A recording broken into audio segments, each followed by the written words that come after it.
toxic masculinity. Ellen DeGeneres is ending her show as her ratings plummet. I don't know how much anybody cares about this story, but let's have a look. I think it's interesting. Ellen DeGeneres, a popular TV show. It's funny. I wasn't really like a fan of the Ellen DeGeneres show ever, but I had a friend who was, this girl Chelsea, and she used to post clips from the Ellen DeGeneres show all the time on Instagram and Facebook and stuff. And so I would watch those clips which she was posting, and some of them were really funny, really funny. So I'm actually quite shocked that the Ellen DeGeneres show has plummeted in ratings. I don't know why. It's interesting. Let's have a look at this.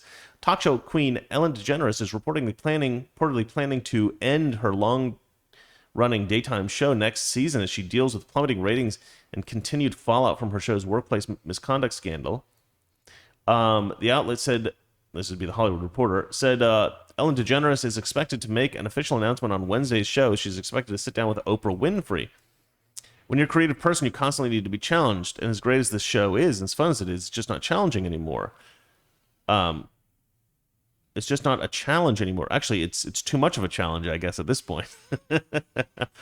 This makes some sense. I don't think she's right to say she's not challenged anymore. I think what she should be saying, I think what's probably more true, is that she's gotten bored of it, right? She's kind of been doing the same shtick for, gosh, however, I don't know how long she's had this show. How long has she had this show? It's been 15 years or something like that? Anyway, if you're doing the same shtick day after day after day after day for 15 years, yeah, you're probably going to get bored of it eventually. So she could challenge herself. I think the way she could challenge herself is to sit down and think of new ideas to reinvigorate the show, make it funnier, make it better, make it something different. But she doesn't want to do that, so she's just going to quit. I think she's got enough money. She could probably retire, really. Last year, the Ellen DeGeneres show was hit by accusations of workplace misconduct, with several former employees accusing senior management of bullying behavior and sexual misconduct. DeGeneres herself wasn't accused of anything, although some say she tolerated the toxic atmosphere. DeGeneres denied she's ending the show because of the scandal. It almost impacted the show. It was very hurtful to me. I mean, very, she told the reporter. But if I was quitting the show because of that, I wouldn't have come back this season. So that's not why I'm stopping. But I think it probably has something to do with it. BuzzFeed News reported last year that senior management created an environment where people are mistreated and fired for taking medical leave and bereavement days. Yeah, I was fired from a show in Hollywood once. This is kind of a funny story. So the star of the show wanted to have a bowling night. So he asked me to mock up a poster for bowling night, which is something that he knew I could do because I do Photoshop. So I was like, all right. So I mocked up this poster and I sent it to him. And one of the images, I Photoshopped the head of one of the employees of the show onto the body of a character from a movie. And this actor thought it was really funny. This was a comedy show. And this guy was like, this is the funniest thing I've ever seen. I love this. You're a genius. And so I was asked, and this was a really weird request. I was asked to put this body of the head of one of the employees of the show on the body of this character from another show onto the front of the script for the show. And this is a script that went to the head of a major TV network and all the other actors and everybody. And it was something I was like, I don't think I'm supposed to do this, right? And they were like, no, you have to. This actor wants it on there, and it's his show, so you have to do it. I'm like, fine, whatever. So I did it, and then a week later, I was fired.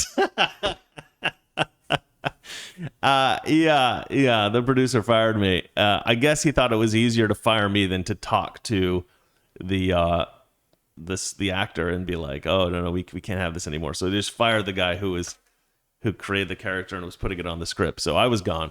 I had to leave that show.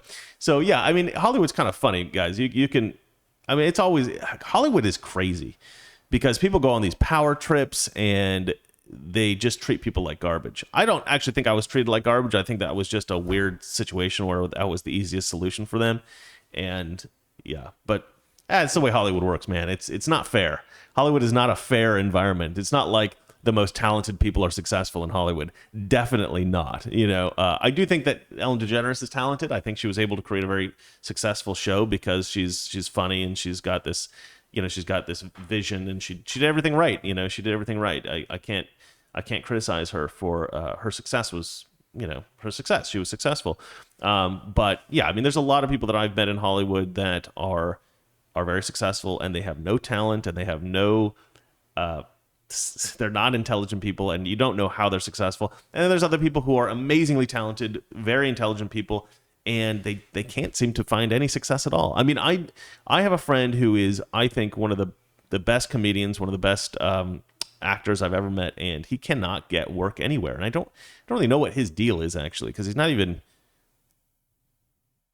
white or straight. So I don't know what his deal is. He should be able to be successful. I don't really understand that. But yeah, Hollywood's a weird place, guys. It's a lot about who's your friend and stuff like that. And things aren't always fair. And I can imagine that it's tough because every job that you do, every production you're on, whether it be a movie or a TV show, it's a massively collaborative effort. You have hundreds of people on these projects a lot of times. You do have to deal with dickheads. I mean, there are a lot of real a-holes in the movie business, in entertainment business, and you just have to kind of deal with them, right? They're going to be working on your show. It's a weird environment. It's a weird environment. A lot of people are like really fake nice to everybody because they just want everybody to like them, and then other people are just they get some kind of kick out of. Some kind of power trip out of being mean to everybody. It's a very weird town. Very weird town. So any show you're going to be on, you're going to have some real a-holes. But that's just Hollywood. It's very rare that you have a really great set with tons of really great people. As your BuzzFeed News reported that senior management created an environment. We just talked about that. There's also several accusations of sexual harassment, groping, and other forms of misconduct against an executive producer, head writer Kevin Lehman, who has denied the allegations. The show has suffered a staggering ratings decline since the scandal broke, reportedly losing more than 1 million viewers on the current season. And I think that's something that people really liked about the Ellen DeGeneres show, is that it was a very sort of like, it was watched by a bunch of middle-aged women, right? And I think they wanted a show that was somewhat clean, and they could feel like safe, right? Like a safe space. And once they felt like, oh, there's some scandal here, it lost that appeal. It lost the appeal of purity. It was no longer this sort of pure and scandal-free place that they could just go watch TV and feel comfortable. The show has... Okay. DeGeneres didn't discuss the ratings drop-off in her interview with the reporter. Instead, she said that she remains proud of the show. I'm not the pretty girl who made it in Hollywood because of the way I looked, she said. That's a weird thing for her to say at this point. It always amazes me. Like, I always find it fascinating how obsessed some people are with looks. I think I've been criticized before by saying that, some person's ugly or some person's fat or something like that. But the reason I'm kind of comfortable talking about that stuff isn't because I'm very critical of people just because they're ugly, or I'm critical of people because they're fat or whatever.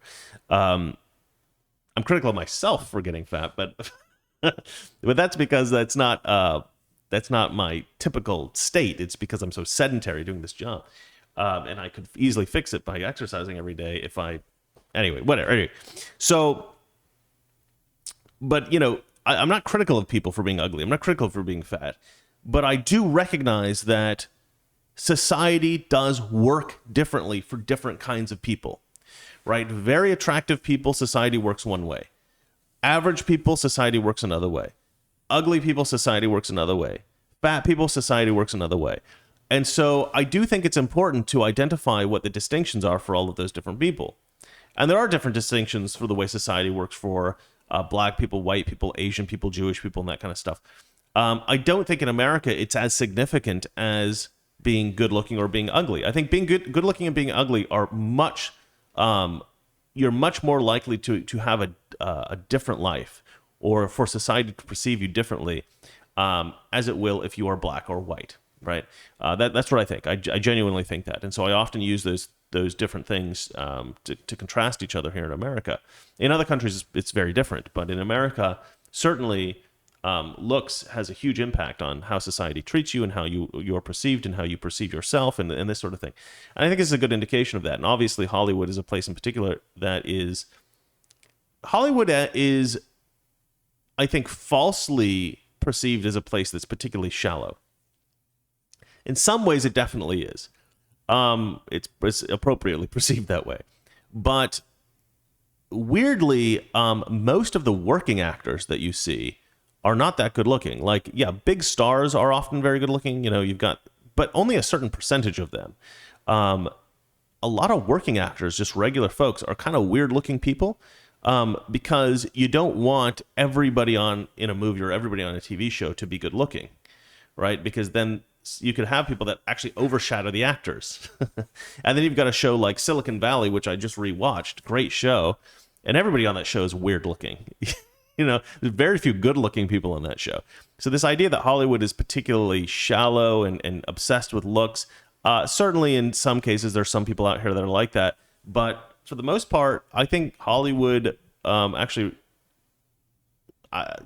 not necessarily true, not always true. A lot of big stars are weird-looking folks, but I think in broader society, yeah, there are benefits, there are drawbacks from being good-looking or average-looking or different kinds of stuff. Fat, skinny, personality actually plays a much bigger role, I think, in people's lives than you think. Your outlook, your confidence. How gregarious you are. But it's interesting. It's like her saying that, like she has no reason to say that. It's like a bizarre thing to say. She's kind of an older woman. She's not a hideously ugly person. It's